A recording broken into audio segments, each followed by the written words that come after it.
嗨，我是叔叔。今天是2019年的第一次新影片，不知道大家有没有去跨年呢？我是去朋友家的阳台跨，不过因为天气没有很好，所以我们只能看到2/3节的101，那其他时间几乎都在打大乱斗。你不觉得就是任何事情只要加上天气变冷这件事情，难度就会增加3倍吗？就是本来起床穿衣服的难度就变得跟出门买早餐差不多难，那本来的出门买早餐就变得跟洗冷水澡差不多难。那洗冷水澡这种天气绝对不能洗冷水澡。那我们就进入正题啦。最近不是元旦才刚过吗？那我们就来教一个应景的东东吧。没错，今天要教的音效听起来像这样。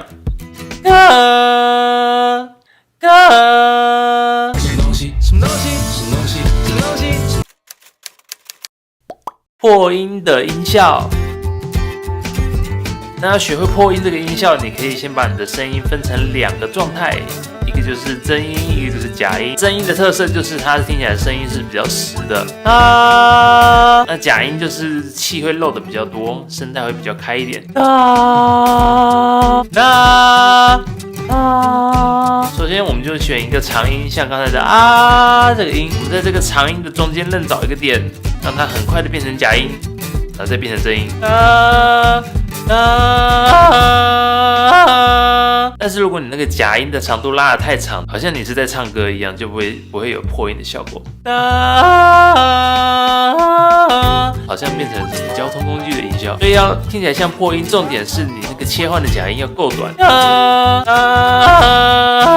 这样一般来说就会听起来比较像破音的感觉。当然你也可以不用那么讲究，可以直接真音换成假音，或是假音换成真音。或者是挑战更难的连续破音。那学会这个音效有什么好处呢？其实我仔细的想了一下，真的有几个好处就是你跟朋友去唱 KTV 的时候，你就先跟他们讲，我唱歌的时候都会示范刚刚前面的那个音效，让他们强调说这个是我本来的唱法，不可以笑我。然后接下来的欢唱时光，你就可以尽情的破音啦，一点都不会累。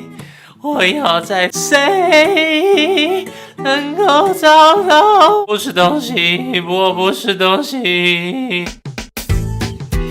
不是很实用呢？真的可以每个音都控制它破音，算是一种技能吧。比方说，老师叫你起来念课文的时候，第一个字就念破音，或者是跟喜欢的女生告白的时候太紧张破音，好像也是蛮糗的。你有遇过什么令你印象深刻的破音状况吗？可以在下面留言分享给大家，让其他人知道。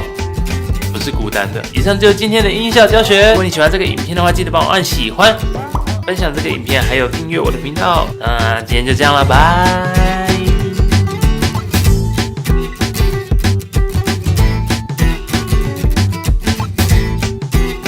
突然想到那个配美环的那个配音员是不是就这样会破音？